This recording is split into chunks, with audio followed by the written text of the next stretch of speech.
El fantasma de Canterville, parte 1.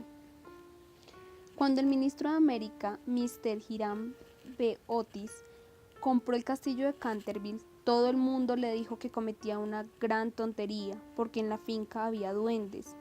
Hasta el propio Lord Canterville, hombre de la más escrupulosa honradez, se creyó obligado a decírselo a Mr. Otis cuando llegó el momento de discutir las condiciones.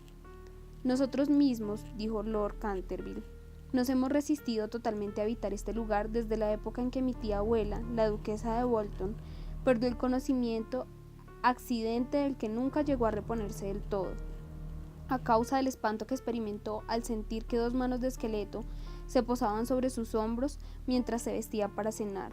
Me considero en el deber de decirle, Mr. Otis, que el fantasma ha sido visto por varios miembros de mi familia que viven actualmente, así como por el rector de la parroquia, el reverendo Augusto Dampier, agregado del King's College de Oxford.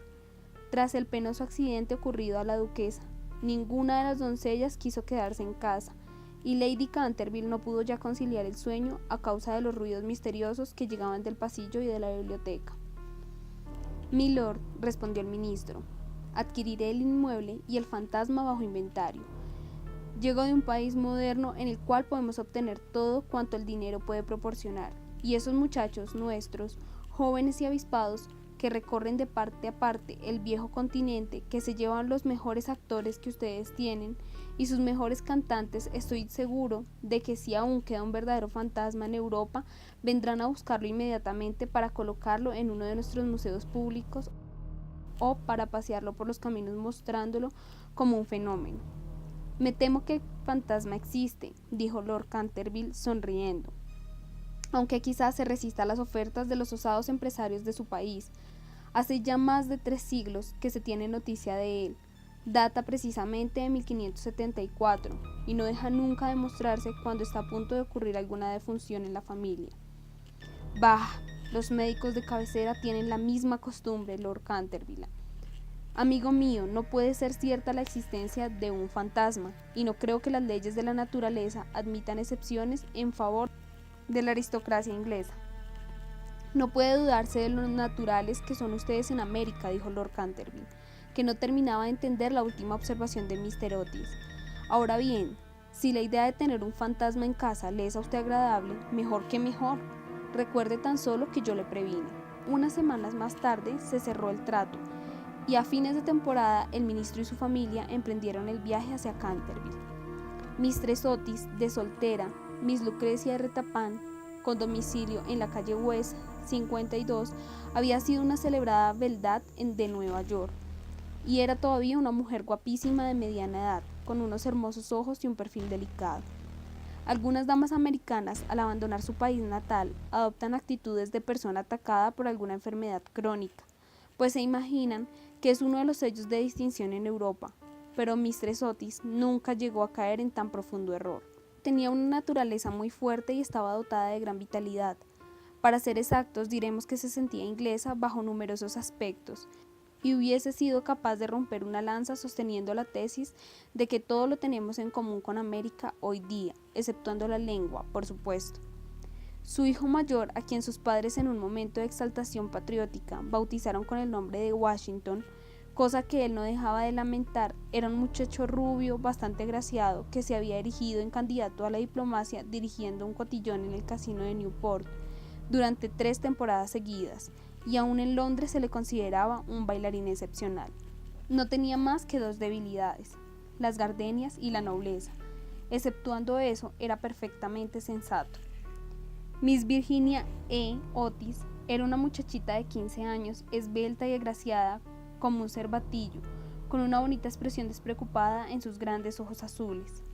Montaba a caballo maravillosamente y sobre su pony derrotó en una ocasión, disputando una carrera, al viejo Lord Bilton, dando 2 veces la vuelta al parque y ganándole por 2 cuerpos y medio de caballo, precisamente frente a la estatua de Aquiles, lo cual provocó un entusiasmo tan delirante en el joven duque de Cheshire que le propuso acto seguido el matrimonio, viéndose obligados sus tutores a enviarle aquella misma noche a Eton deshecho en lágrimas. Seguían a Virginia 2 gemelos, conocidos normalmente con el mote de estrellas y barras, ya que siempre iban ostentándolas. Se trataba de dos niños encantadores y junto con el ministro eran los únicos realmente republicanos de la familia. Como la estación más próxima al castillo de Canterville está a 7 millas de Ascot, Mr. Otis telegrafió que fueron a buscarle en coche descubierto y emprendieron la marcha en medio de la mayor alegría. La noche era encantadora, una noche del mes de julio en el que el aire estaba impregnado de olor a pinos. De cuando en cuando se oía el arrullo de una paloma de voz muy suave, o se entreveía por la maraña y el rozar de los helechos la pechuga dorada de algún faisán. En lo alto de las hayas, las ligeras ardillas les espiaban a su paso. Unos conejos corrían a ocultarse como exhalaciones a través de los matorrales o sobre los collados cubiertos de hierba, levantando su rabo blanco. Pero no bien hubieron penetrado en la avenida del castillo de Canterville, el cielo se encapotó repentinamente. Un extraño silencio pareció adueñarse de toda la atmósfera. Una gran bandada de cornejas cruzó calladamente por encima de sus cabezas, y antes de que llegasen a la casa ya habían caído algunas gotas. En la escalinata se encontraba para darles la bienvenida una anciana pulcramente vestida de seda negra con cofia y delantal blancos. Se trataba de Mistress Umney, el ama de llaves que Mistress Otis, por especial encargo de Lady Canterville, accedió a conservar en su puesto. Hizo una profunda reverencia a la familia cuando pusieron pie en tierra y dijo con un peculiar acento de los buenos tiempos pasados: «Les doy la bienvenida al castillo de Canterville». La siguieron atravesando un hermoso hall de estilo Tudor hasta la biblioteca, largo salón espacioso que terminaba en un ancho ventanal encristalado. Estaba preparado el té. Cuando se hubieron despojado de las ropas de viaje, se sentaron todos y se pusieron a curiosear en torno, mientras Mistress Umney iba de un lado a otro. De repente la mirada de Mistress Otis se fijó en una mancha rojo oscuro que había sobre el pavimento precisamente al lado de la chimenea, y sin darse cuenta de sus palabras dijo a Mistress Umney: «Veo que ha caído algo aquí». «Sí, señora», contestó Mistress Umney en voz baja, «ahí se ha vertido sangre». «Es tan espantoso», exclamó Mistress Otis. «No quiero manchas de sangre en un salón. Es preciso quitar eso enseguida». La vieja sonrió y, manteniendo la voz baja y el mismo tono de misterio, respondió: «La sangre de Lady Leonor de Canterville, que fue muerta en ese mismo lugar por su propio marido, Sir Simón de Canterville, en 1565. Sir Simón la sobrevivió 9 años, desapareciendo repentinamente en circunstancias misteriosas. Su cuerpo no fue nunca hallado, pero su alma culpable sigue hechizando la casa. La mancha de sangre ha sido muy admirada por los turistas y por otras personas, pero quitarla es imposible». «Todo eso no son más que bobadas», exclamó Washington Otis. «Hay un producto quitamanchas, el incomparable campeón Pinkerton. Hará desaparecer esa mancha en un santiamén». Y antes de que el ama de llaves, aterrada, pudiese evitarlo, ya estaba arrodillado y frotaba fuertemente el entarimado con una barrita de una sustancia parecida a un cosmético negro. Pocos instantes habían transcurrido cuando la mancha desapareció del todo sin dejar huella. «Ya sabía yo que el Pinkerton daría buena cuenta de ella», exclamó triunfante, paseando una mirada sobre su familia llena de admiración. No había acabado de pronunciar aquellas palabras cuando un relámpago intensísimo iluminó la estancia sombría, seguido de un horrisono trueno que puso a todos en pie, exceptuando a Mistress Umney, que se desmayó. «¡Qué clima más espantoso!», dijo tranquilamente el ministro, encendiendo un largo veguero. «Creo que el país de los antepasados está tan superpoblado que no hay buen tiempo para todo el mundo. Siempre fui de la opinión de que lo mejor que podrían hacer los ingleses es emigrar». «Querido Hiram», replicó Mistress Otis, «¿qué podemos hacer con una mujer que se desmaya? Se lo descontaremos de su sueldo en caja, así no volverá a ocurrirle». Mistress Umney no tardó en recobrar el conocimiento. Sin embargo, se notaba que estaba muy conmovida, y con voz solemne advirtió a Mistress Otis que debería temer algún disgusto en la casa.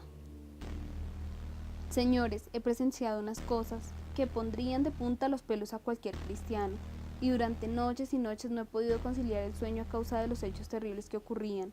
A pesar de ello, Mr. Otis y su esposa aseguraron insistentemente a la buena mujer que no temían a ninguno de los fantasmas. La vieja ama de llaves, después de haber pedido la bendición de la divina providencia para sus nuevos amos y de arreglárselas para que le aumentaran el sueldo, se retiró a su habitación renqueando. Segunda parte. La tempestad desencadenada duró toda la noche, pero no originó ninguna catástrofe. Al día siguiente, por la mañana, cuando bajaron a desayunar, encontraron nuevamente la terrible mancha sobre el entarimado. «No creo que sea culpa del limpiador sin rival», dijo Washington, «pues lo he probado sobre toda clase de manchas, debe de ser cosa del fantasma». Y sin más borró la mancha nuevamente, después de haber frotado un poco. Al otro día, por la mañana, había vuelto a aparecer, y sin embargo, la biblioteca había permanecido cerrada la noche anterior, habiéndose llevado la llave arriba Mistress Otis. A partir de aquel momento, la familia comenzó a interesarse por aquello. Mr. Otis se sentía inclinado a creer que había estado excesivamente dogmático al negar rotundamente la existencia de los fantasmas. Mistress Otis manifestó su intención de afiliarse a la sociedad psíquica y Washington preparó una larga carta para Mr. Myers y Potmore, basada en la persistencia de las manchas de sangre cuando provienen de un crimen. Aquella noche disipó todas las dudas existentes sobre la existencia objetiva de los fantasmas. La familia había aprovechado el fresco de la tarde para dar un paseo en coche. Regresaron hacia las 9 y tomaron una cena ligera. La conversación no versó ni un momento sobre los fantasmas, de manera que ni siquiera se habían producido las más elementales condiciones de espera y de receptibilidad que preceden corrientemente a los fenómenos psíquicos. Los asuntos que discutieron, según he sabido después por Mistress Otis, fueron simplemente los habituales en la conversación de los americanos cultos que pertenecen a las clases más elevadas, como, por ejemplo, la inmensa superioridad de Miss Janie Cravenport sobre Sarah Bernhardt como actriz, la dificultad para encontrar maíz verde, galletas de trigo sarraceno y polenta, aún en las mejores casas inglesas, la importancia de Boston en el desarrollo del alma universal, las ventajas del sistema que consiste en anotar los equipajes de los viajeros y la suavidad del acento neoyorquino, comparado con el deje de Londres. No se trató para nada del tema de lo sobrenatural. No se hizo la menor alusión indirecta a Sir Simon de Canterville. A las 11 la familia se retiró. A las 11:30 estaban apagadas todas las luces. Poco después, Mr. Otis se despertó por un ruido singular que oyó en el pasillo, fuera de su habitación. Parecía un ruido de hierros viejos y se acercaba cada vez más. Se levantó inmediatamente, encendió una luz y miró la hora. Era la 1 en punto. Mr. Otis estaba enteramente tranquilo. Se tomó el pulso y no lo encontró alterado. El extraño ruido continuaba, al mismo tiempo que se oía claramente el sonido de unos pasos. Mr. Otis se calzó las zapatillas, cogió un frasquito alargado de su tocador y abrió la puerta. Frente a él se encontró, iluminado por el pálido claro de luna, a un anciano de aspecto terrible. Sus ojos parecían carbones encendidos, una larga cabellera gris caía en mechones revueltos sobre sus hombros. Sus ropas, de corte anticuado, estaban manchadas y en jirones. De sus muñecas y de sus tobillos colgaban unas pesadas cadenas y unos grilletes oxidados. «Mi distinguido señor», dijo Mr. Otis, «permítame que le ruegue encarecidamente se engrase esas cadenas. Le he traído para ello una botellita de engrasador. Tammany Sol Naciente. Dice que una sola aplicación es eficacísima, y en la etiqueta hay varios certificados de nuestros teólogos más ilustres que dan fe de ello. Voy a dejársela aquí, al lado de los candelabros, y tendré un verdadero placer en proporcionarle más si así lo desea». Dicho lo cual, el ministro de los Estados Unidos dejó el frasquito sobre la mesa de mármol, cerró la puerta y se volvió a meter en la cama. El fantasma de Canterville permaneció algunos momentos paralizado por la indignación. Después, rabioso, tiró el frasquito contra el suelo encerado y huyó por el pasillo, lanzando gruñidos cavernosos y despidiendo una extraña luz verde. Sin embargo, cuando llegaba a la gran escalera de roble, se abrió de pronto una puerta. Aparecieron dos siluetas infantiles, vestidas de blanco, y una voluminosa almohada le rozó la cabeza. Era evidente que no había tiempo que perder. Así es que, utilizando como medio más rápido de fuga la cuarta dimensión del espacio, se desvaneció a través de la pared y la casa recobró su calma. Cuando llegó a un cuartito secreto del ala izquierda, se adosó a un rayo de luna para tomar aliento y se puso a reflexionar para aclarar su situación. En su larga y brillante carrera, que duraba ya 300 años consecutivos, jamás había sido injuriado de tan ignominiosa manera. Se acordó de la duquesa viuda, en quien provocó una crisis de horror, mientras se contemplaba en el espejo, cubierta de brillantes y de encajes, de las 4 doncellas a las cuales había enloquecido, produciéndoles convulsiones histéricas, solo con hacerles visajes por entre las cortinas de una de las habitaciones destinadas a los huéspedes.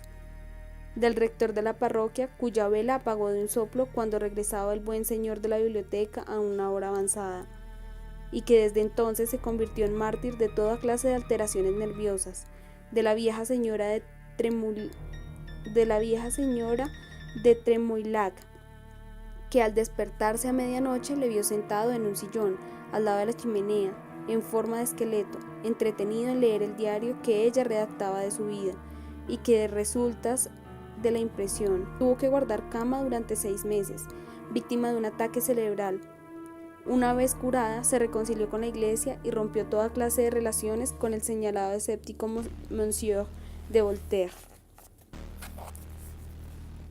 También recordó la terrible noche en que el bribón de Lord Canterville fue hallado agonizante en su cuarto de aseo, con una sota de espadas hundida en la garganta, viéndose obligado a confesar que por medio de aquella carta había timado la suma de 10.000 libras a Carlos Fox, en casa de Grudford, y juraba que aquella carta se la había hecho tragar el fantasma. Sus grandes hazañas pasaban ahora por su imaginación. Vio desfilar al mayordomo que se levantó la tapa de los sesos por haber visto una mano verde tamborilear sobre los cristales, y a la bella Lady Steelfield, condenada a llevar alrededor del cuello un collar de terciopelo negro para tapar la señal de 5 dedos impresos como un hierro candente sobre su blanca piel, y que acabó por ahogarse en el vivero de carpas que había al extremo de la avenida Real. Y con un entusiasmo ególatra, de verdadero artista, pasó revista a sus creaciones más célebres. Dirigió asimismo una amarga sonrisa al evocar su última aparición en el papel de Rubén el Rojo y el Rorro estrangulado, su debut en el de Gibeón, el vampiro flaco del páramo de Bixley, y el terror que causó una encantadora tarde de junio solo con jugar a los bolos con sus propios huesos en el campo de hierba del lawn tennis. ¿Y todo eso para qué? Para que unos miserables americanos le ofrecieran el engrasador marca Sol Naciente y le tirasen almohadas a la cabeza. Era realmente intolerable. Además, la historia demuestra que jamás fantasma alguno fue tratado de aquella manera. Llegó al convencimiento de que era necesario que se tomara la revancha y permaneció hasta el amanecer en actitud de profunda meditación. Tercera parte. La hora del desayuno fue motivo a la mañana siguiente para que la familia discutiera intensamente acerca del fantasma, ya que estaban todos reunidos. El ministro de los Estados Unidos estaba, como era natural, un poco ofendido al ver que su ofrecimiento no había sido aceptado.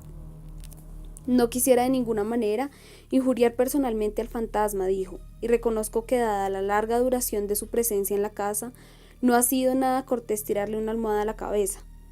Lamento tener que decir que esta conversación tan certera provocó una explosión de risa en los gemelos. Pero por otra parte, prosiguió Mr. Otis, si se empeña, sin más ni más, en no hacer uso del engrasador marca Sol Naciente, nos veremos obligados a quitarle las cadenas. No será posible sino dormir con ese ruido en la puerta de los dormitorios. Pero, no obstante, durante el resto de la semana no fueron molestados. Lo único que les llamó la atención fue la reaparición constante de la mancha de sangre sobre el entarimado de la biblioteca. Era realmente muy extraño, tanto más teniendo en cuenta que Mistress Otis cerraba la puerta con llave por la noche, lo mismo que las ventanas. Los cambios de color que sufría la mancha, comparables a los de un camaleón, produjeron asimismo frecuentes comentarios en los miembros de la familia. Una mañana se presentaba de un color rojo oscuro, casi violáceo, otras era vermellón, más tarde de un púrpura brillante, y un día, cuando bajaron a rezar, según los ritos sencillos de la Iglesia Libre Episcopal Reformada de América, la encontraron de un hermoso verde esmeralda.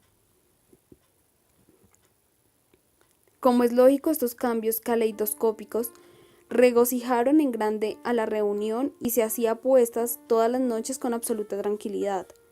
La única persona que no quiso participar en la broma fue la joven Virginia. Por razones desconocidas, siempre se sentía impresionada ante la mancha de sangre y estuvo a punto de llorar la mañana que apareció verde esmeralda. El fantasma hizo aparición un domingo por la noche. Al poco rato de estar todos acostados, oyeron un enorme estrépito en el hall que les alarmó. Bajaron apresuradamente y se encontraron con que la armadura completa se había desprendido de su soporte, cayendo sobre las baldosas. Cerca de allí, sentado en un sillón de alto respaldo, el fantasma de Canterville se restregaba las rodillas con una expresión de agudo dolor en el semblante. Los gemelos, que se habían provisto de sus cañas de lanzar majuelas, le tiraron inmediatamente los huesos, con esa seguridad de puntería que solo se adquiere a fuerza de largos y pacientes ejercicios sobre el profesor de caligrafía. Mientras tanto, el ministro de Estados Unidos mantenía al fantasma bajo la amenaza de su revólver y, conforme a la etiqueta californiana, le invitaba a levantar los brazos. El fantasma se lanzó bruscamente, lanzando un grito de furor salvaje, y se disipó entre ellos, como una niebla, apagando de paso la vela de Washington Otis y dejándoles a todos sumidos en la mayor oscuridad. Una vez llegado a lo alto de la escalera y ya recuperado, se decidió a lanzar su célebre repique de carcajadas satánicas. Contaba a la gente que aquello había hecho encanecer en una sola noche al peluquín de Lord Racket, y fue motivo suficiente para que 3 amas de llaves consecutivas dimitieran antes de que se cumpliera el primer mes de estar en el cargo.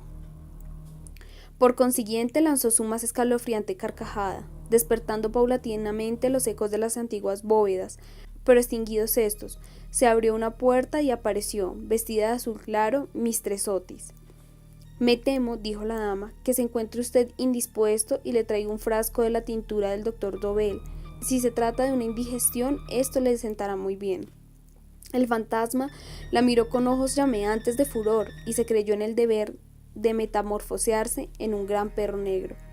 Era un truco que le había dado una reputación muy merecida y al cual atribuía al médico de la familia la idiotez incurable del tío de Lord Canterville, el honorable Thomas Horton. Pero un ruido de pasos que se acercaban le hizo vacilar en su cruel determinación y se contentó con volverse un poco fosforescente. Enseguida se desvaneció, después de haber lanzado un gemido sepulcral, porque los gemelos se disponían a darle alcance. Cuando llegó a su habitación se sintió destrozado, presa de la más violenta agitación. La ordinariez de los gemelos, el grosero materialismo de Mistress Otis, todo aquello le resultaba realmente ofensivo, pero lo que más le humillaba era no tener ya fuerzas para llevar una armadura. Contaba con impresionar incluso a unos americanos modernos, con hacerles estremecer a la vista de un espectro acorazado, ya que no por motivos razonables, al menos por deferencia hacia su poeta nacional Longfellow, cuyas poesías delicadas y atractivas le habían ayudado con frecuencia a matar el tiempo, mientras los Canterville estaban en Londres. Además, se trataba de su propia armadura. La llevó con éxito en el torneo de Kenilworth, siendo felicitado cálidamente por la reina virgen en persona.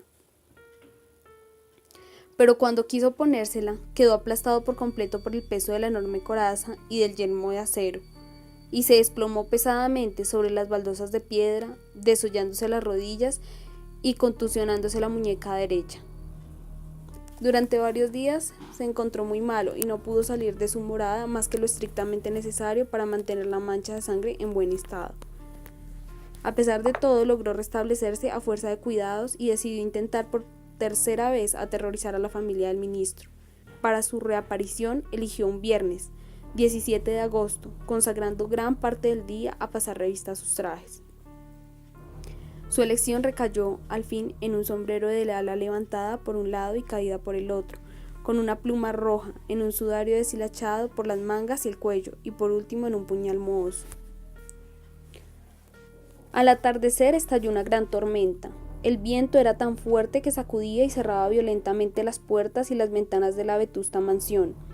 Indudablemente era el tiempo que le convenía. He aquí lo que pensaba hacer. Se acercaría sigilosamente a la habitación de Washington Otis, le susurraría unas frases ininteligibles, quedándose al pie de la cama, y le hundiría por 3 veces el puñal en la garganta, a los acordes de una música macabra.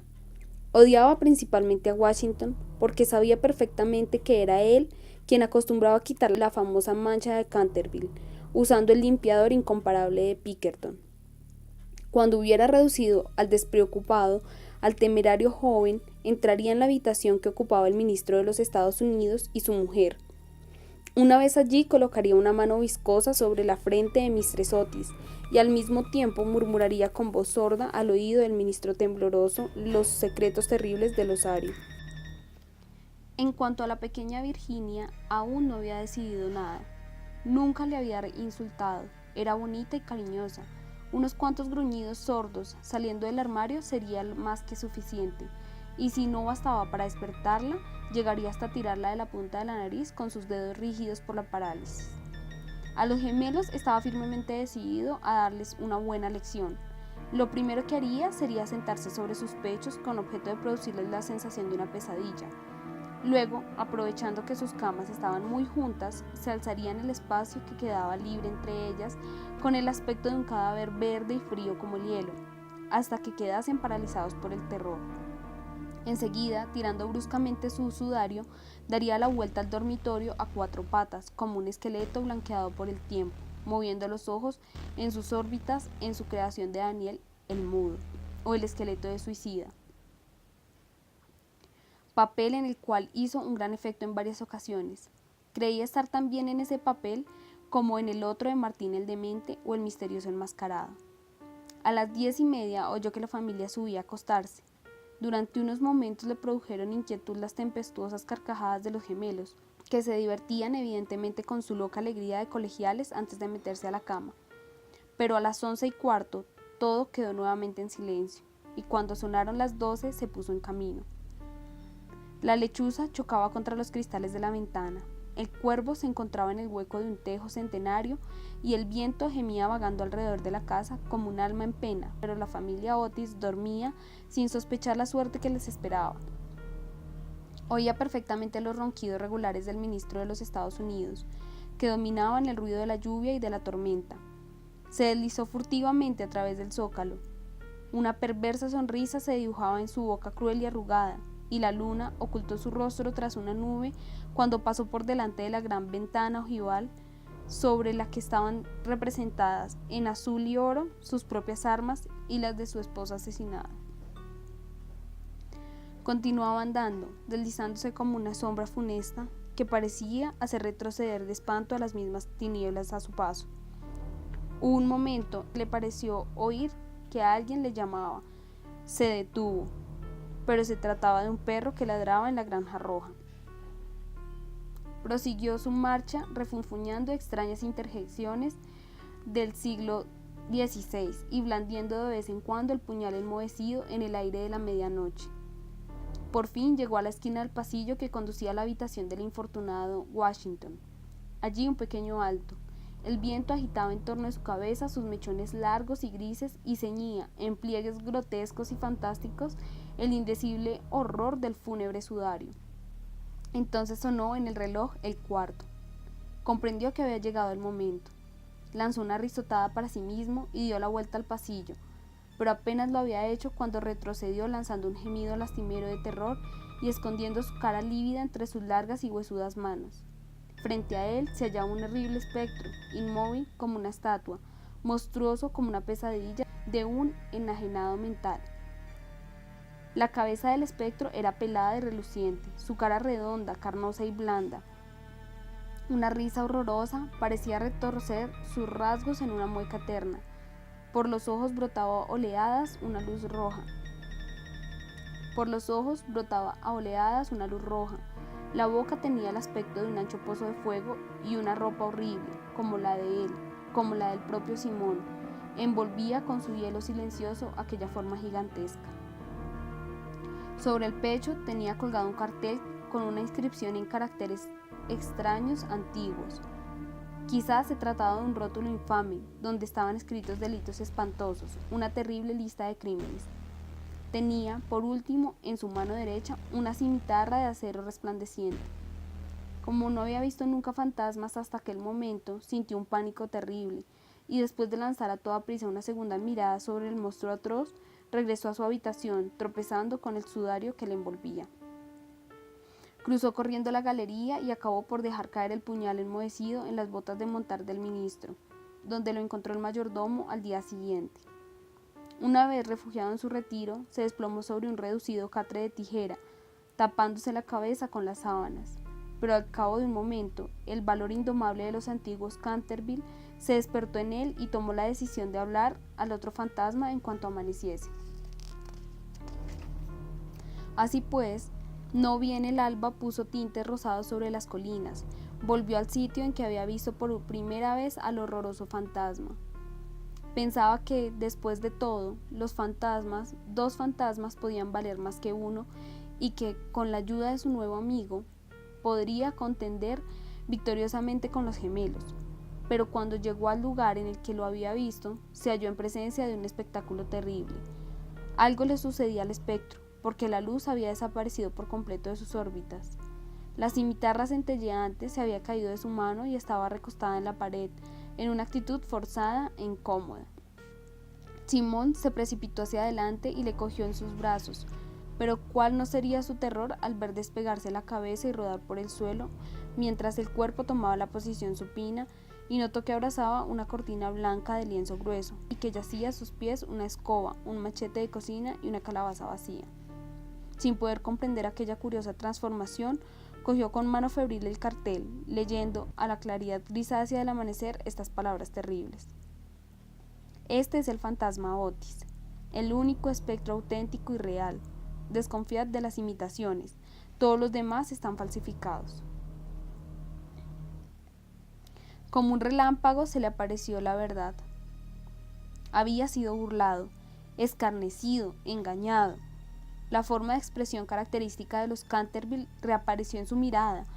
Apretó las mandíbulas desdentadas y, alzando por encima de su cabeza sus manos amarillentas, juró, según el ritual pintoresco de la antigua escuela, que cuando el gallo tocase por 2 veces consecutivas el cuerno de su alegre llamada, se consumarían sangrientas hazañas y el crimen de callado paso saldría de su retiro.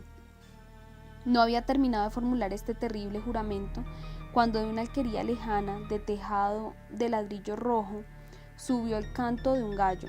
Lanzó una estentórea risotada, larga y amarga, y esperó 1 hora y luego otra, pero por alguna misteriosa razón no volvió a cantar el gallo. Por fin, a eso de las 7:30, la llegada de las criadas le obligó a dejar su terrible guarida y regresó a su morada, con un paso altivo, pensando en su juramento que había sido en vano y en su proyecto fracasado. Una vez en su retiro consultó varios libros de caballería, cuya lectura le interesaba mucho, y pudo comprobar que el gallo siempre había cantado 2 veces en cuantas ocasiones se había recorrido ese juramento. Que el diablo cargue con ese animal volátil, murmuró. En otro tiempo hubiese caído sobre él con mi antigua lanza, con mi buena lanza, y le hubiera ensartado por el cuello, obligándole a cantar 2 veces para mí aunque reventara. Dicho esto, se retiró a su confortable féretro de plomo, y allí permaneció hasta la noche. Parte 4. Al día siguiente, el fantasma se encontró muy débil y cansado. Las terribles emociones de las 4 últimas semanas habían empezado a surtir su efecto. Tenía el sistema nervioso completamente destrozado y se alteraba al más ligero ruido. Durante 5 días no se movió de su habitación y acabó por hacer una concesión en lo referente a la mancha de sangre del entarimado de la biblioteca. Puesto que la familia Otis no quería verla, era indudablemente que no se la merecían. Aquella gente se encontraba de un modo muy evidente en un plano inferior de vida materializada y era incapaz de apreciar el valor simbólico de los fenómenos sensibles. La cuestión de las apariciones fantasmagóricas y el desarrollo de los cuerpos astrales eran realmente para ellos algo desconocido y estaba fuera de su alcance. Pero al menos él se consideraba en el ineludible deber de mostrarse en el pasillo 1 vez por semana y farfullar por el gran ventanal ojival el 1º y 3er miércoles de cada mes. no veía ningún medio de sustraerse a aquella obligación. Verdad es que en vida había sido muy criminal, pero aparte ese detalle, era hombre muy concienzudo en todo lo relacionado con lo sobrenatural. Así pues, los 3 sábados siguientes atravesó, como de costumbre, el pasillo entre las 12 de la noche y las 3 de la madrugada, tomando todas las precauciones posibles para no ser visto ni oído. Se quitaba las botas, pisaba lo más suave que le era posible sobre las viejas maderas carcomidas, se envolvía en una gran capa de terciopelo negro y no dejaba de usar el engrasador sol naciente para mantener sus cadenas engrasadas. Me veo precisado a reconocer que solo tras muchas vacilaciones se decidió a adoptar ese método como medio de protección. Pero, al fin, una noche, mientras cenaba la familia, se deslizó en el dormitorio de Mistress Otis y se llevó el frasquito. Al principio se sintió un poco humillado, pero después fue lo suficientemente razonable para comprender que aquel invento merecía grandes elogios y que cooperaba en cierto modo a la realización de sus proyectos. A pesar de todo, no se vio totalmente a cubierto. No dejaban nunca de tenderle cuerdas de lado a lado del pasillo para hacerle tropezar en la oscuridad, y una vez que se había disfrazado para el papel de Isaac el Negro o el cazador del bosque de Huxley, cayó cuán largo era el poner el pie sobre un trozo de suelo enjabonado que habían preparado los gemelos desde el umbral del salón de tapices hasta la parte alta de la escalera de roble. Esta última afrenta le produjo tal furor que decidió hacer un esfuerzo para imponerse dignamente y consolidar su posición social, decidiendo visitar a la noche siguiente a los chicos insolentes de Eton, disfrazado para representar su célebre papel de Ruperto el Temerario o el Conde sin Cabeza. No se había mostrado con aquel disfraz desde hacía 70 años, es decir, desde que había causado con él tal pavor en la bella Lady Bárbara Modish que se vio obligada a retirar su palabra de casamiento al abuelo del actual Lord Canterville y se fugó a Gretna Green con el arrogante Jack Castleton, jurando que por nada del mundo consentiría en emparentar con una familia que toleraba los paseos de un fantasma tan horrible por la terraza al atardecer. El pobre Jack fue muerto al poco tiempo en duelo por Lord Canterville en la pradera de Wandsworth, y Lady Bárbara murió de pena en Tunbridge Wells antes de que finalizara el año. Así es que constituyó un éxito bajo todos los conceptos. No obstante, se trataba, me permito emplear un término de argot teatral para aplicarle a uno de los mayores misterios del mundo sobrenatural o un lenguaje más científico del mundo superior de la naturaleza. Era, repito, una caracterización de las más difíciles y necesitó sus 3 buenas horas largas para terminar los preparativos. Por último, todo estuvo listo y él quedó contentísimo con su disfraz. Las grandes botas de montar que hacían juego con el traje le quedaban, eso sí, un poco holgadas y no pudo encontrar más que una de las 2 pistolas de Darzón. Pero en general quedó muy satisfecho del resultado y a la 1:15 pasó a través de la pared y bajó al pasillo. Cuando estuvo cerca de la habitación ocupada por los gemelos y a la que denominaré dormitorio azul por el color de sus cortinas, se encontró con la puerta entreabierta. Con el fin de hacer una entrada sensacional, la empujó con violencia, pero se le vino encima una jarra de agua que le empapó hasta los huesos, no dándole en el hombro por unos milímetros. Al mismo tiempo oyó unas risas sofocadas que partían de la doble cama con dosel. Su sistema nervioso sufrió tal conmoción que regresó a sus habitaciones a toda velocidad y al día siguiente tuvo que permanecer en la cama con un fuerte ataque de reuma. El único consuelo que le quedaba era el de no haber llevado la cabeza sobre los hombros, puesto que de no haber sido así, las consecuencias hubieran sido peores. Desde entonces, renunció para siempre a espantar a aquella recia familia de americanos y se limitó a vagar por el pasillo, con zapatillas de orillo, una gruesa bufanda alrededor del cuello, por temor a las corrientes de aire, y provisto de un pequeño arcabuz, para el caso en que fuese atacado por los gemelos. Hacia el 19 de septiembre fue cuando recibió el golpe de gracia. Había bajado por la escalera hasta el espacioso hall seguro de que en aquel lugar por lo menos estaba cubierto de jugarretas, y se entretenía en hacer observaciones artísticas sobre las grandes fotografías del ministro de los Estados Unidos y de su mujer, hechas en casa de Sarrow. Iba vestido con toda decencia y sencillez, con un largo sudario salpicado de modo de cementerio. Se había atado la mandíbula con una tira de tela amarilla y llevaba una linternita y un azadón de sepulturero. En una palabra, iba disfrazado de Jones el desenterrador, o el ladrón de cadáveres de Chertsey Barn. Era una de sus más notables creaciones y de la que guardaban con mayor motivo los Canterville un recuerdo muy especial, ya que fue el motivo de su riña con Lord Rufford, vecino suyo. Serían aproximadamente las 2:15 de la madrugada y a su parecer no se movía nadie en la casa, pero cuando se dirigía tranquilamente hacia la biblioteca para ver lo que quedaba de la mancha de sangre, se abalanzaron sobre él, procedentes de un rincón oscuro, dos siluetas agitando alocadamente sus brazos por encima de sus cabezas mientras gritaban en su oído: Presa de pánico, cosa muy natural en aquellas circunstancias, se precipitó a la escalera, pero allí se encontró frente a Washington Otis, que le aguardaba blandiendo la regadera del jardín, de tal modo que, cercado por sus enemigos, casi acorralado, tuvo que evaporarse en la gran estufa de hierro colado, que afortunadamente para él no estaba encendida, y abrirse paso hasta sus habitaciones por entre los tubos y las chimeneas, llegando a su refugio en el tremendo estado en que lo pusieron la agitación, el hollín y la desesperación. A partir de aquella noche no se le volvió a ver más en expedición nocturna. Los gemelos se quedaron muchas noches acechando su aparición para sorprenderle, sembrando de cáscaras de nuez los pasillos todas las noches, con gran molestia para sus padres y para los criados, pero fue inútil. Su amor propio estaba profundamente herido, sin duda, y no quería mostrarse.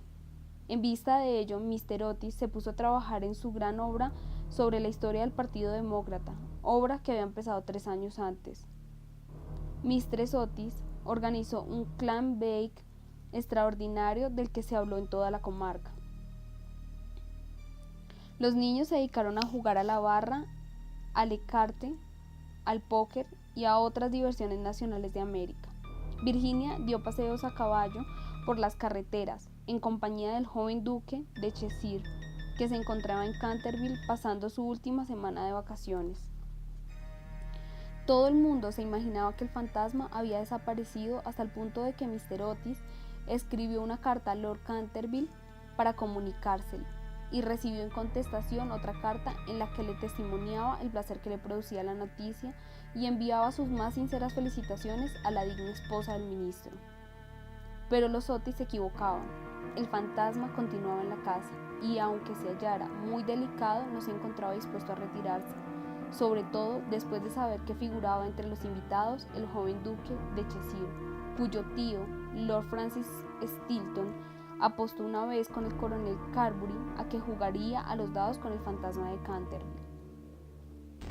A la mañana siguiente se encontraron a Lord Stilton, tendido en el suelo del salón de juego en un estado de parálisis tal que, a pesar de la edad avanzada que alcanzó, no pudo ya pronunciar nunca más palabra que esta: 6 doble. Esta historia era muy conocida en su tiempo, aunque en atención a los sentimientos de dos familias nobles se hiciera todo lo posible por ocultarla, y existe un relato detallado de todo lo referente a ella en el tomo 3 de las memorias del Lord Deitel sobre el príncipe regente y sus amigos. Desde entonces el fantasma tenía verdaderos deseos de poder probar que no había perdido su influencia sobre los Stilton, con los que además estaba emparentado por alianza matrimonial, ya que una prima hermana suya se había casado en segundas nupcias con el señor Bulkeley, del que descienden en línea directa, como todo el mundo sabe, los duques de Cheshire. Con este motivo, pues, hizo sus preparativos para mostrarse al pequeño enamorado de Virginia en su famoso papel de fraile vampiro o el Benedicto desangrado. Era un espectáculo tan horripilante que cuando la vieja Lady Starbury se lo vio presentar, es decir, la víspera del Año Nuevo de 1764, empezó a lanzar chillidos agudos que tuvieron por resultado un fuerte ataque de apoplejía y su fallecimiento al cabo de 3 días. No sin que antes desheredara a los Canterville y legase todo su dinero a su farmacéutico de Londres. Pero en el último momento, el terror que le inspiraban los gemelos le retuvo en su habitación y el joven duque pudo dormir tranquilo en el gran lecho con dosel coronado de plumas del dormitorio real, soñando con Virginia. Parte 5. Virginia y su enamorado de cabello ensortijado dieron unos días después un paseo a caballo por los prados de Brooklyn, paseo durante el cual ella se desgarró su traje de amazona al saltar un seto, de tal manera que al regresar a casa entró por la escalera de detrás para que no la viese. Al pasar corriendo por delante de la puerta del salón de tapices, que estaba de par en par, le pareció que había alguien dentro. Pensó que sería la doncella de su madre, que iba con frecuencia a trabajar a esa habitación. Asomó la cabeza para encargarle que le cosiese el vestido, pero cuál no sería su asombro al encontrarse allí, en persona, al fantasma de Canterville. Se había acomodado ante el ventanal y contemplaba el oro llameante de los árboles amarillentos y el revoloteo de las hojas enrojecidas que bailaban alocadamente a lo largo de la gran avenida. Tenía la cabeza apoyada en una mano y su actitud revelaba el más profundo desaliento. Realmente presentaba un aspecto tan abrumado, tan abatido, que la pequeña Virginia, en lugar de ceder a su primer impulso, que fue echar a correr y encerrarse en su cuarto, se sintió movida por la compasión y tomó el partido de acercarse a consolarlo. Tenía la muchacha un paso tan ligero y él una melancolía tan profunda que no advirtió su presencia hasta que le dirigió la palabra. Lo he sentido mucho por usted, dijo, pero mis hermanos regresan mañana a Eton y entonces, si se porta usted bien, nadie le atormentará. Es inconcebible pedirme que me porte bien, le respondió contemplando estupefacto a la jovencita que tenía la audacia de dirigirle la palabra. Totalmente inconcebible. Es preciso que yo sacuda mis cadenas, que gruña por los agujeros de las cerraduras y que corretee por la noche. ¿Eso es lo que usted llama portarse mal? No tengo otra razón de ser. Eso no es una razón de ser. En sus tiempos fue usted muy malo, ¿sabe? Mistress Umney nos dijo el mismo día de nuestra llegada que usted mató a su esposa. Sí, lo reconozco, respondió con arrogancia el fantasma, pero se trataba de un asunto de familia y nadie tenía el derecho de inmiscuirse. Está muy mal matar a nadie, dijo Virginia, que a veces adoptaba un bonito aspecto de gravedad puritana, heredado quizá de algún antepasado venido de Nueva Inglaterra. Oh, no puedo sufrir la severidad de la moral abstracta. Mi mujer era feísima. No almidonaba nunca lo suficiente mis puños y no sabía nada de cocina. Mire usted, un día había yo cazado un soberbio ciervo en los bosques de Hoxley, un hermoso macho de 2 años, pues no puede usted imaginarse cómo me lo sirvió. Pero en fin, dejemos eso. Es asunto liquidado y no me parece nada bien que sus hermanos me dejasen morir de hambre aunque yo la hubiese matado. ¿Que le dejaron morir de hambre? Oh, señor fantasma, don Simón, quiero decir, ¿acaso tiene usted hambre? Hay un sándwich en mi costurero. ¿Le gustaría comerlo? No, gracias, ahora ya no como, pero de todas formas lo encuentro amabilísimo de su parte. Es usted bastante más atenta que el resto de su horrible, arisca, ordinaria y ladrona familia. ¡Basta!, exclamó Virginia, golpeando con el pie en el suelo. El arisco, el horrible, el ordinario lo es usted. En cuanto a lo de ladrón, demasiado sabe usted que me ha robado mis colores de la caja de pinturas para restaurar esa ridícula mancha de sangre de la biblioteca. Empezó usted por utilizar todos mis rojos, incluso el bermellón, imposibilitándome para poder pintar las puestas de sol. Después cogió usted el verde esmeralda y el amarillo cromo, y finalmente solo me queda el añil y el blanco chino. Así es que ahora no puedo pintar más que claros de luna, que da grima ver, y además son incomodísimos de colorear. Y no le he acusado aún estando molesta, y a pesar de que todas esas cosas son absolutamente ridículas. ¿Se ha visto alguna vez sangre color verde esmeralda? Vamos a ver, dijo el fantasma con cierta suavidad. ¿Y qué podía yo hacer? Es dificilísimo en los tiempos actuales agenciarse sangre verdadera, y ya que su hermano empezó con su quitamanchas incomparable, no veo por qué no podía emplear yo los colores de usted para resistir. En cuanto al tono, es cuestión de gustos. Así, Por ejemplo, los Canterville tienen sangre azul, la sangre más azul que existe en Inglaterra. Aunque ya sé que ustedes los americanos no prestan la menor atención a esas cosas. No sabe usted nada, y lo mejor que puede hacer es emigrar y así se formará una idea. Mi padre tendría verdadero gusto en proporcionarle un pasaje gratuito y aunque haya que pagar derechos elevadísimos de aduana de toda clase de cosas y más tratándose de espectros, no le pondrá dificultades en la aduana, pues todos son demócratas. Y una vez en Nueva York puede usted contar con un gran éxito. Conozco infinidad de personas que darían $100,000 por tener antepasados y que sacrificarían mayor cantidad aún por tener un fantasma de familia. Creo que no me divertiría mucho en América. Quizás se deba a que allí no tenemos ruinas ni curiosidades, dijo burlonamente Virginia. ¿Qué curiosidades ni qué ruinas?, contestó el fantasma. Tienen ustedes su marina y sus modales, ¿no?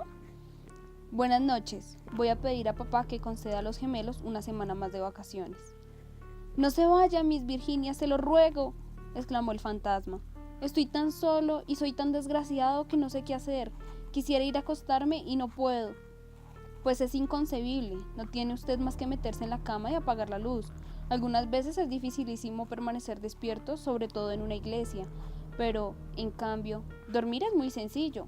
Ya ve usted, los gemelos saben dormir admirablemente y no son de los más listos. Hace 300 años que no duermo, dijo el anciano tristemente, haciendo que Virginia abriese mucho sus hermosos ojos azules llenos de asombro. Hace ya 300 años que no duermo, así es que me siento cansadísimo.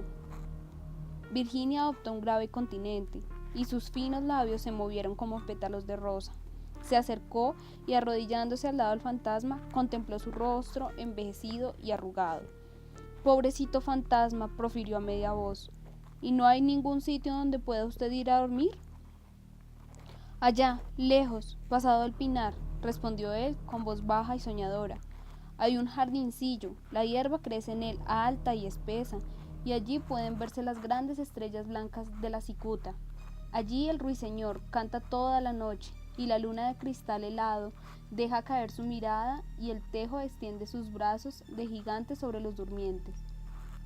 Los ojos de Virginia se empañaron de lágrimas y ocultó la cara entre sus manos. ¿Se refiere usted al jardín de la muerte?, murmuró. Sí, de la muerte. Qué hermosa debe de ser. Descansar en la blanda tierra oscura, mientras las hierbas se balancean encima de nuestra cabeza, y escuchar el silencio, no tener ni ayer ni mañana, olvidarse del tiempo y de la vida, morar en paz. Usted puede ayudarme, usted puede abrirme de par en par las puertas de la muerte, porque el amor la acompaña a usted siempre, y el amor es más fuerte que la muerte. Virginia tembló. Un estremecimiento helado recorrió todo su ser, y durante unos instantes hubo un gran silencio. Le parecía vivir en sueño terrible.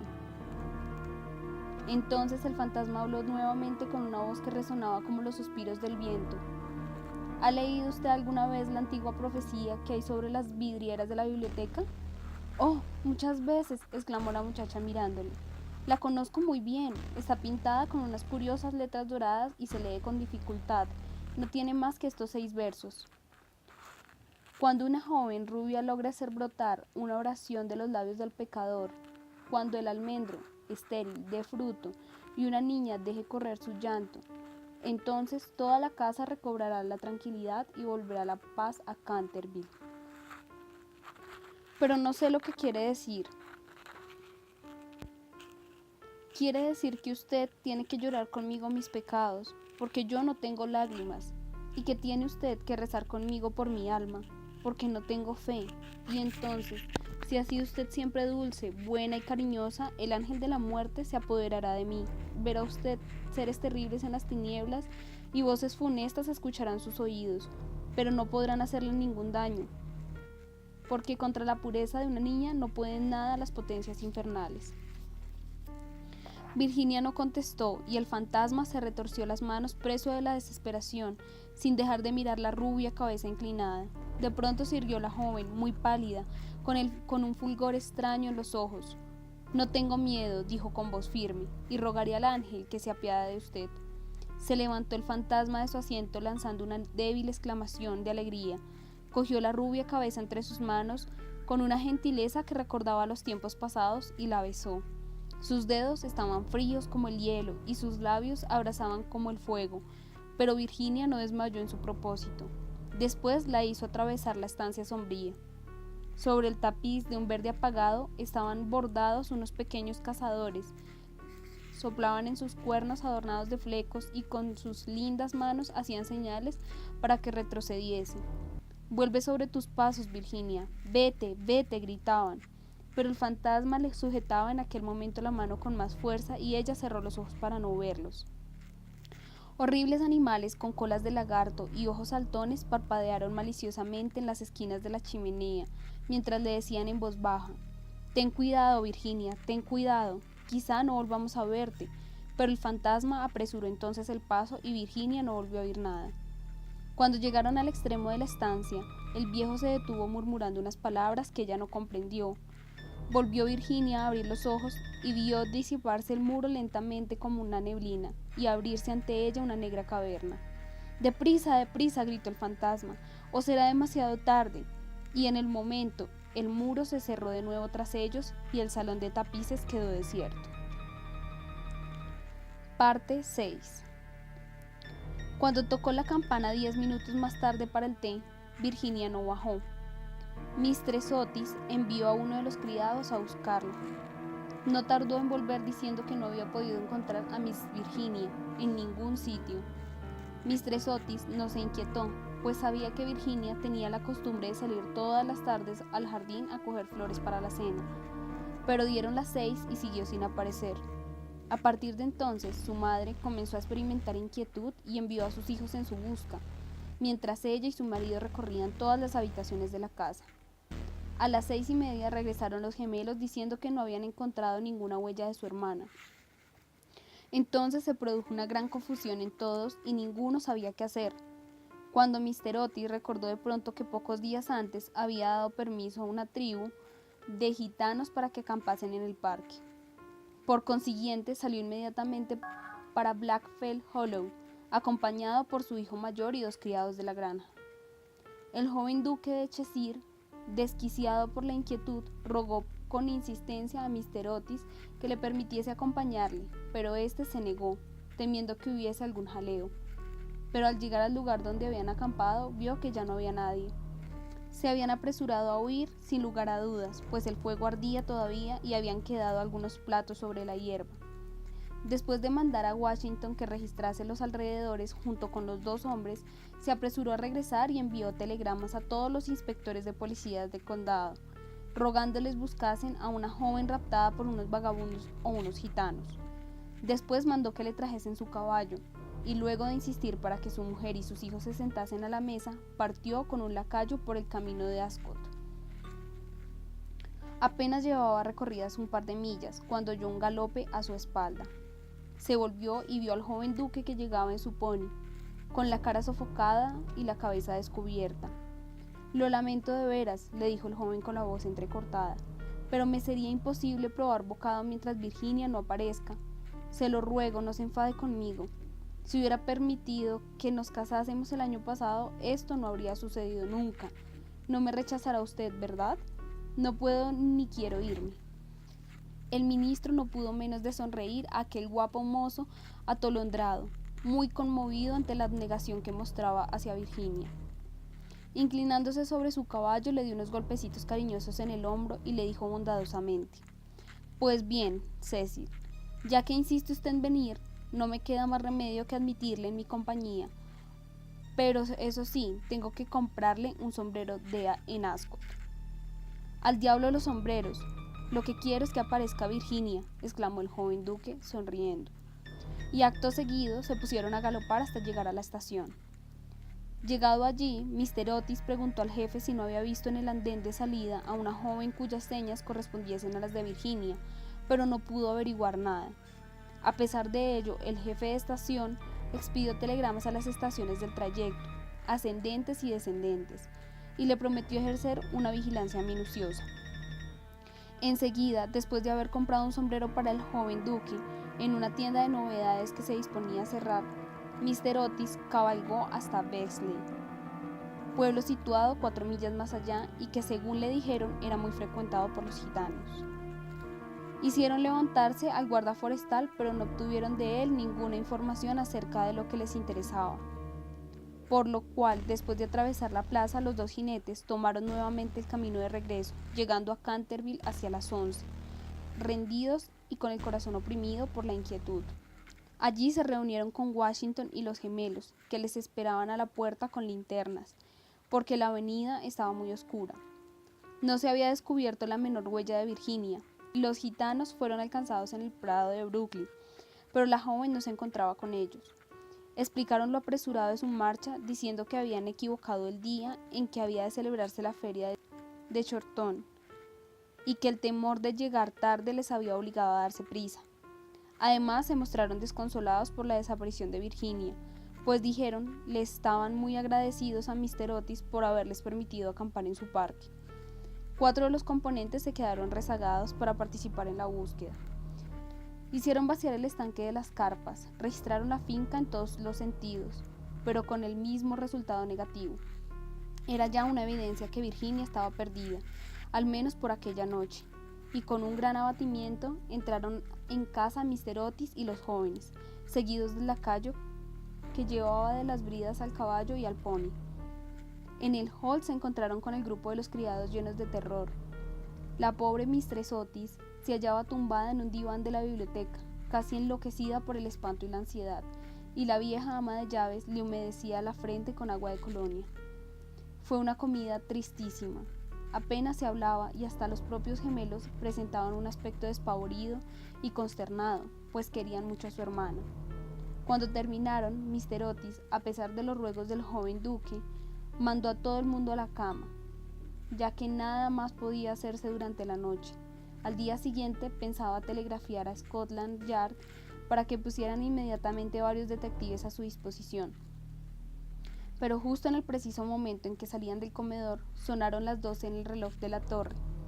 Apenas se habían extinguido las vibraciones de la última campanada cuando se oyó un crujido acompañado de un grito penetrante. Un trueno formidable hizo estremecerse las paredes. Una melodía que nada tenía de terrenal flotó en el aire. Un lienzo de la pared se desprendió bruscamente y en lo alto de la escalera, ya sobre el rellano, muy pálida, casi blanca, apareció Virginia, llevando en la mano una cajita. Todos se precipitaron inmediatamente hacia ella. Mistress Otis la estrechó fuertemente contra su pecho. El joven duque casi la ahogó con la violencia de sus besos y los gemelos ejecutaron una danza guerrera salvaje alrededor del grupo. ¡Ay, hija mía! ¿Dónde te habías metido?, dijo Mr. Otis, bastante enfadado, creyendo que les había querido gastar una broma a todos ellos. Cecil y yo hemos registrado toda la comarca en busca tuya, y tu madre ha estado a punto de morir de espanto. No vuelvas a gastar bromas de ese estilo a nadie. Menos al fantasma, gritaron los gemelos continuando con sus cabriolas. Hija mía, querida, gracias a Dios que te hemos encontrado, ya no nos volveremos a separar, murmuraba Mistress Otis, besando a la muchacha toda trémula y acariciando sus cabellos dorados que se desparramaban sobre los hombros. Papá, dijo suavemente Virginia, estaba con el fantasma. Ha muerto ya. Es preciso que vayan a verle. Fue muy malo, pero se ha arrepentido sinceramente de todo lo que ha hecho, y antes de morir me ha dado este cofrecillo con hermosas joyas. Toda la familia se quedó contemplándola, muda y aterrada, pero ella hablaba con un aire solemne y serio. A continuación, dando media vuelta, les precedió a través del hueco de la pared y bajaron por un corredor secreto. Washington le seguía llevando una vela encendida que cogió de la mesa. Por fin llegaron a una gran puerta de roble erizada de recios clavos. Virginia la tocó y entonces la puerta giró sobre sus goznes enormes y se encontraron en una habitación estrecha y baja con el techo abovedado y con una ventanita enrejada, junto a una gran argolla de hierro empotrada en la pared con la cual estaba encadenado. Se veía un largo esqueleto, extendido cuán largo era sobre las baldosas. Parecía estirar sus dedos descarnados como intentando llegar a un plato y a un cántaro, de forma antigua, colocados de tal manera que no pudiesen alcanzarlos. El cántaro había estado lleno de agua indudablemente, pues tenía su interior recubierto de moho verde. En el plato no quedaba más que un montón de polvo. Virginia se arrodilló junto al esqueleto y uniendo sus manecitas se puso a rezar en silencio, mientras la familia contemplaba con asombro la horrible tragedia, cuyo secreto acababa de ser revelado. ¡Atisa!, exclamó de repente uno de los gemelos, que había ido a mirar por la ventanita tratando de averiguar a qué lado del edificio estaba situada aquella habitación. ¡Atisa! El antiguo almendro, que estaba seco, ha florecido. Se ven admirablemente las hojas a la luz de la luna. Dios le ha perdonado, dijo gravemente Virginia, levantándose, y un maravilloso resplandor parecía iluminar su rostro.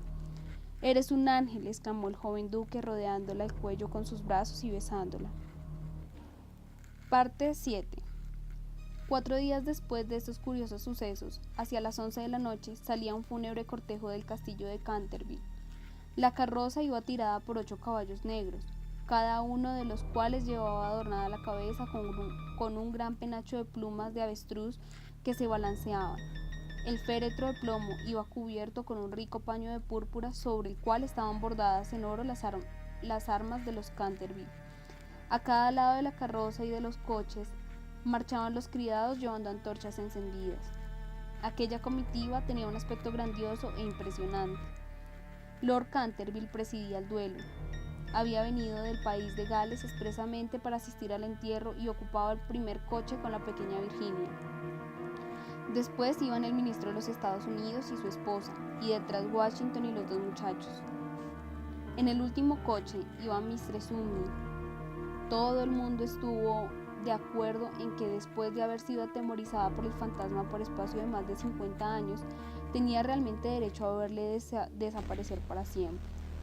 Cavaron una profunda fosa en un rincón del cementerio, precisamente bajo el tejo centenario, y dijo las últimas oraciones del modo más patético el reverendo Augusto Dampier. Una vez terminada aquella ceremonia, los criados, siguiendo una antigua costumbre establecida en la familia, apagaron sus antorchas. Luego, al bajar el féretro a la fosa, Virginia se adelantó, colocando encima de ella una gran cruz hecha con flores de almendro, blancas y rojas. En aquel momento salió la luna por detrás de una nube e inundó el cementerio con sus silenciosas oleadas plateadas, y de un bosquecillo cercano se elevó el canto del ruiseñor. Virginia recordaba la descripción que le había hecho el fantasma del jardín de la muerte. Sus ojos se llenaron de lágrimas y apenas pronunció palabra durante el camino de regreso. A la mañana siguiente, antes de que Lord Canterville se marchase a la ciudad, Mistress Otis habló con él al respecto de las joyas entregadas por el fantasma a Virginia. Eran soberbias, espléndidas. Había sobre todo un collar de rubíes de antigua montura veneciana, que era un maravilloso trabajo del siglo XVI, y el conjunto representaba tal cantidad que era una fortuna, y Mr. Otis tenía escrúpulos en permitir que su hija se quedase con ella. «Milord», dijo el ministro, «sé que en este país se aplica la antigua ley del mayorazgo, lo mismo a los objetos menudos que a las tierras, y es evidentísimo para mí que estas joyas deben quedar en poder de usted como legado de familia. Le ruego por lo tanto que consientan llevárselas a Londres, considerándolas simplemente como una parte de su herencia, que le fuera restituida en circunstancias extraordinarias. En cuanto a mi hija, no es más que una chiquilla, y hasta hoy, me complace decirlo, siento poco interés por esas futilezas de lujo superfluo. He sabido igualmente por Mistress Otis, cuya autoridad no es despreciable en cosas de arte, dicho sea de paso, pues ha tenido la suerte de pasar varios inviernos en Boston, de soltera, que esas piedras preciosas tienen un valor monetario considerable y que si se pusieran en venta producirían una bonita suma. En estas circunstancias, Lord Canterville, reconocerá usted indudablemente que no puedo permitir que queden en manos de ningún miembro de mi familia, además de que todos esos adornos y fruslerías, por muy apropiados y necesarios que resulten a la dignidad de la aristocracia británica, estarían fuera de lugar entre personas educadas según los severos principios, según los inmortales principios, si puede decirse, de la sencillez republicana. Quizá me atrevería a asegurar que Virginia tiene gran interés en que le deje usted el cofrecillo que encierra esas joyas, como recuerdo de las locuras y de los infortunios de su antepasado. Y como ese cofre está muy viejo y deterioradísimo, puede que encuentre usted razonable su petición y la acoja favorablemente. En cuanto a mí, confieso que me sorprende enormemente ver a uno de mis hijos demostrar interés por una cosa de la Edad Media, y la única explicación que le encuentro es que Virginia ha nacido en un barrio de Londres al poco tiempo de regresar Mistress Otis de una excursión a Atenas. Lord Canterville escuchó imperturbable el discurso del digno ministro, atusándose de cuando en cuando el bigote gris, para ocultar una sonrisa que no podía reprimir. Una vez que hubo terminado Mr. Otis, le estrechó cordialmente la mano y contestó: Mi querido amigo, su encantadora hijita ha prestado un servicio importantísimo a mi desgraciado antepasado. Mi familia y yo estamos agradecidísimos a su maravilloso valor y a la sangre fría que ha demostrado. Las joyas le pertenecen, sin duda alguna, y creo, a fe mía, que si tuviese yo la suficiente insensatez para quitársela, el viejo tunante sería capaz de salir de la tumba al cabo de 15 días para hacerme la vida imposible. En cuanto a que sean joyas de familia, no podrían serlo sino después de estar especificadas como tales en un testamento en forma legal, y la existencia de estas joyas ha permanecido siempre ignorada. Le aseguro que son tan mías como de su mayordomo. Cuando Miss Virginia sea mayor, sospecho que le encantará tener cosas tan lindas para ponerse. Además, Mr. Otis, olvida usted que adquirió el inmueble y el fantasma bajo inventario, de modo que todo lo que pertenece al fantasma le pertenece a usted. A pesar de las pruebas de actividad que ha dado Sir Simon por los pasillos, no por eso deja de estar menos muerto, desde el punto de vista legal, y su compra le hace a usted dueño de lo que le pertenecía a él. Mr. Otis se quedó muy pensativo ante la negativa de Lord Canterville y le rogó que reflexionara de nuevo en su decisión, pero el excelente par se mantuvo firme y acabó por convencer al ministro para que aceptase el regalo del fantasma. Cuando en la primavera de 1890 la joven duquesa de Cheshire fue presentada por primera vez en la recepción de la reina, con motivo de su casamiento, sus joyas fueron motivo de general admiración. Virginia fue agraciada con el tortil o lambrequín de Baronia, que se otorga como recompensa a todas las jóvenes americanas juiciosas, y se casó con su novio en cuanto éste tuvo edad para ello. Eran ambos tan agradables y se amaban de tal modo que a todo el mundo le encantó aquel matrimonio, menos a la vieja marquesa de Dumbleton, que venía haciendo todo lo posible para atrapar al joven duque y casarlo con una de sus 7 hijas. Para lograrlo dio, por lo menos, 3 grandes comidas costosísimas. Cosa rara, Mr. Otis experimentaba una gran simpatía personal por el joven duque, pero teóricamente era enemigo del particularismo, y según sus propias palabras, era de temer que entre las influencias debilitantes de una aristocracia ávida de placer fueran olvidados por Virginia los verdaderos principios de la sencillez republicana. Pero nadie hizo caso de sus observaciones, y cuando avanzó por la nave lateral de la iglesia de San Jorge en Hanover Square, llevando a su hija del brazo, no había hombre más orgulloso en toda la tierra. Después de la luna de miel, el duque y la duquesa regresaron al castillo de Canterville, y al día siguiente de su llegada, por la tarde, fueron a dar una vuelta por el cementerio solitario próximo al Pinar. Al principio les preocupó mucho lo relativo a la inscripción que debía grabarse sobre la lápida de Sir Simon, pero decidieron que se pondrían simplemente las iniciales del viejo gentilhombre y los versos escritos en la ventana de la biblioteca. La duquesa llevaba unas rosas magníficas que desparramó sobre la tumba. Después de permanecer allí un rato, pasearon por las ruinas del claustro de la antigua abadía. La duquesa se sentó sobre una columna caída, mientras su marido, recostado a sus pies y fumando un cigarrillo, contemplaba sus lindos ojos. De pronto tiró el cigarrillo y cogiéndole una mano le dijo: Virginia, una mujer no debe tener secretos para su marido. Y no los tengo, querido Cecil. Sí los tienes, respondió sonriendo. No me has contado nunca lo que sucedió mientras estuviste encerrada con el fantasma. Ni se lo he dicho nunca a nadie, replicó gravemente Virginia. Ya lo sé, pero podrías decírmelo a mí. Cecil, te ruego que no me lo preguntes. No puedo, en realidad, decírtelo. Pobre Sir Simon, le debo mucho. Sí, no te rías, Cecil, le debo mucho realmente. Me hizo ver lo que es la vida, lo que significa la muerte, y por qué el amor es más fuerte que la vida y que la muerte. El duque se levantó para besar amorosamente a su mujer. Puedes guardar tu secreto mientras posea yo tu corazón, dijo a media voz. Siempre fue tuyo. Y se lo dirás algún día a nuestros hijos, ¿verdad? Virginia se ruborizó.